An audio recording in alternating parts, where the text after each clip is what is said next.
Então, pessoal, para fechar essa questão de prisão disciplinar, né, vamos fazer aqui uns breves comentários sobre a Lei 13.967, de 26 de dezembro de 2019, né, aprovada então pelo Congresso Nacional, lei federal então em vigor, tá legal? Da forma que nós vamos comentar aqui é que se dá a sua vigência.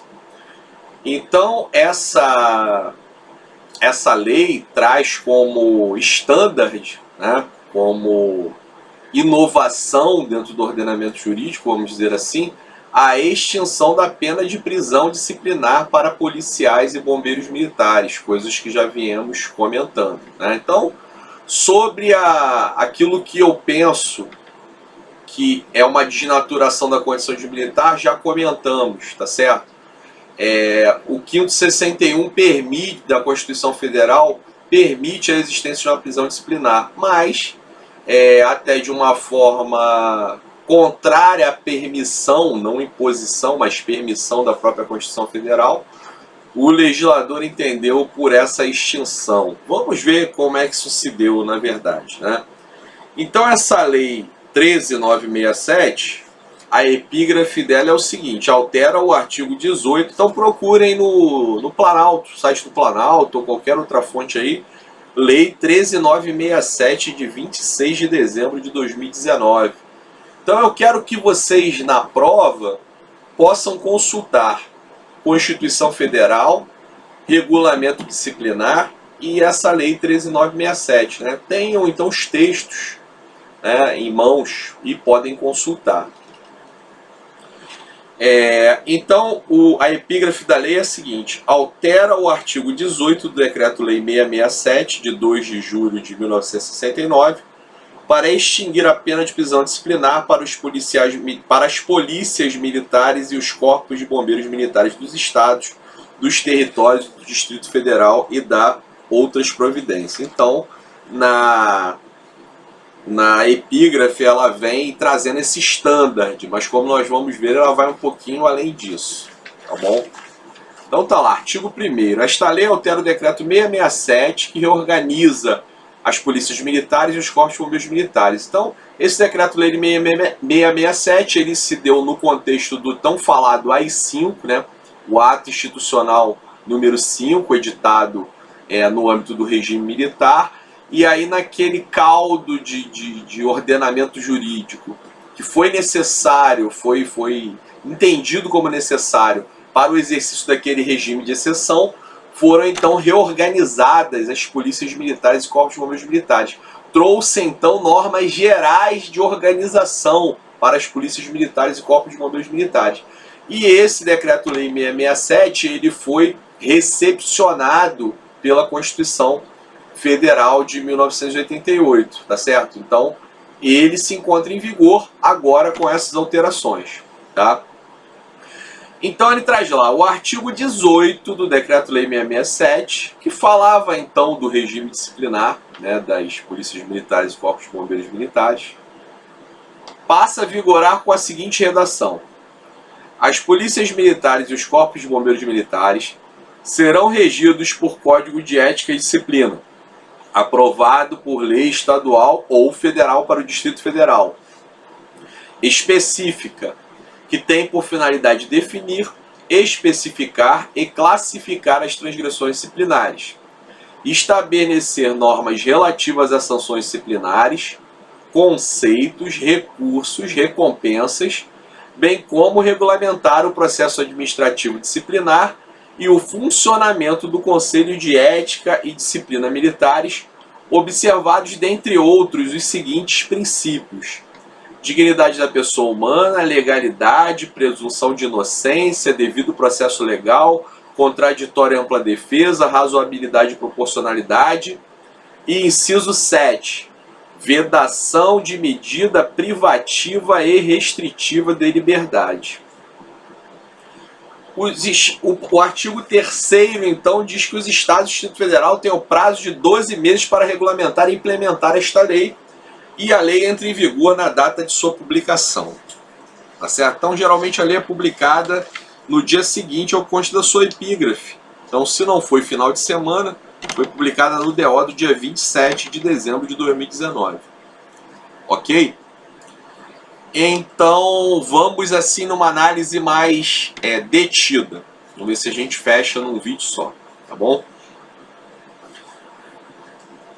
Primeira inovação: as polícias militares serão regidas por código de ética e disciplina. Então não se fala mais em regulamento disciplinar, se fala de um código de ética e disciplina. Aprovado por lei estadual ou federal para o Distrito Federal, porque o Distrito Federal é um ente federado, né, anômalo, que a sua organização regula-se por leis federais. Então, no nosso caso, Estado-membro Rio de Janeiro, Código de Ética e Disciplina será, então, por imposição da lei federal, de normas que traz normas gerais de organização, uma lei estadual específica, né, como tem que ser para tratar dessa matéria disciplinar, que tem por finalidade definir, especificar e classificar as transgressões. Então vejam, a classificação da transgressão em leve, média ou grave, ela já vai constar da lei. Já vai ser uma classificação tarifada, como se fala o termo jurídico. Então, é mais um... Isso já estava lá nos nossos estudos de 2012, tá? Eu não vou entrar em outros detalhes nesse momento. Mas acontece que já se trazia isso, que é uma imitação do nosso Código de Ética e Disciplina dos Militares de Minas Gerais. Código este que foi gestado no caldo da greve existente em Minas Gerais em 1997, que inclusive morreram militares por conta dessa greve, tá? Mas esse foi o modelo que o legislador entendeu como bom modelo para nós estar aí, né? Vamos lá. Estou passando para vocês o que é o fato, né? E além do fato, tem, como diz o Heraldo Pereira lá no Jornal das 10, ainda há pouco estava dando uma paquerada lá, tem o fato e a análise, né? Então a análise é que isso aqui desnatura a condição de militar, mas a gente teria que ir longe, né?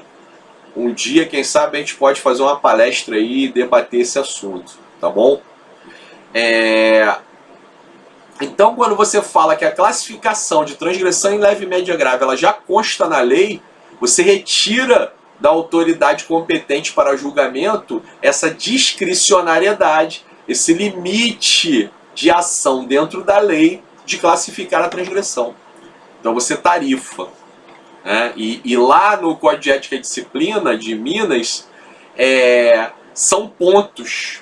Então a classificação dá um determinado número de pontos e um determinado número de... aí o fato, a classificação da transgressão, as circunstâncias atenuantes e agravantes, e aí faz uma conta e chega lá qual é a punição.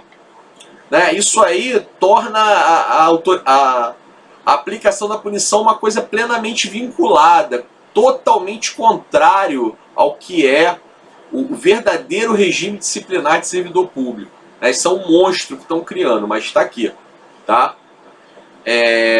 Então, vai classificar, leve, médio ou grave já vai estar na lei. Estabelecer normas relativas a sanções disciplinares, conceitos, recursos, recompensas, bem como regulamentar o processo administrativo disciplinar. Isso precisava mesmo, né, ter uma regulamentação mais detalhada e consentânea à Constituição de 88 do processo administrativo disciplinar. E o funcionamento do Conselho de Ética e Disciplina Militares. Isso aqui é outro monstrinho que estão trazendo do Código de Ética e Disciplina dos Militares de Minas Gerais. O que é isso, assim, em mal traçadas palavras, mal faladas palavras, né? Plagiando mal traçadas linhas do poeta. Um Conselho de Ética e Disciplina é um órgão de representação paritária que funcionará junto a cada autoridade administrativa com poder para aplicação de punição, que fará uma avaliação daquela punição que a autoridade administrativa pretende aplicar.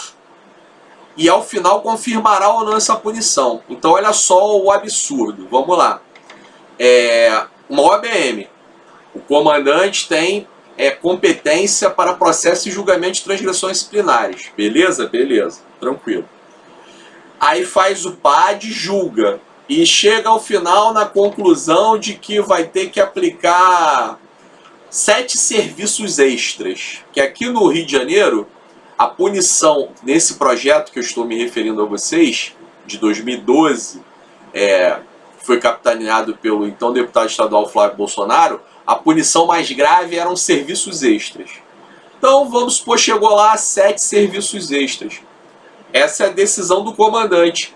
A decisão dele teria que ser corroborada ou não por esse conselho para poder valer, né? Então isso é funcionamento de sindicato, né? É a luta de classes, é representação paritária, é coisa que não tem nada a ver com a instituição militar. E aí vocês vão ver mais pra frente, eu não vou cobrar isso em prova não, mas acho que não convém ficar alongando muito, mas é isso. É um conselho de representação paritária de oficiais e praças que estão subordinados a essa autoridade, a esse comandante, por exemplo, como eu falei de OBM, que vão dizer se a punição deve ser aplicada ou não. Se o cara merece aquela dosimetria de punição ou não, né? Um negócio, do ponto de vista da hierarquia disciplinar militares, simplesmente absurdo. Tá legal? Então é isso, Conselho de Ética e Disciplina. Aí ele já está dizendo, ó, tem que ter Conselho de Ética e Disciplina. Ele não deu... A lei federal não deu margem Agora, eu não preciso ter um Conselho de Ética e Disciplina igualzinho de Minas, né? Eu posso fazer uma coisa melhor, né? Mais adequada. Mas tenho que ter, né? E aí, esse Código de Ética e Disciplina, estou falando de Conselho de Ética e Disciplina, né? Conselho. Código, conselho, duas coisas conselho. Conselho é esse órgão de representação paritária que eu falei. Então ele traz aqui a obediência obrigatória a determinados princípios. Dignidade da pessoa humana, legalidade, presunção de inocência, devido processo legal, blá, blá, blá. Vedação de medida privativa e restritiva de liberdade. Então o que ele disse? Não tem mais restrição de liberdade. E aí, ao contrário do que está sendo afirmado, não acaba só com a prisão, não. Acaba com a detenção também. Então você não tem mais nenhuma privação de liberdade. Vou interromper e vou continuar os comentários.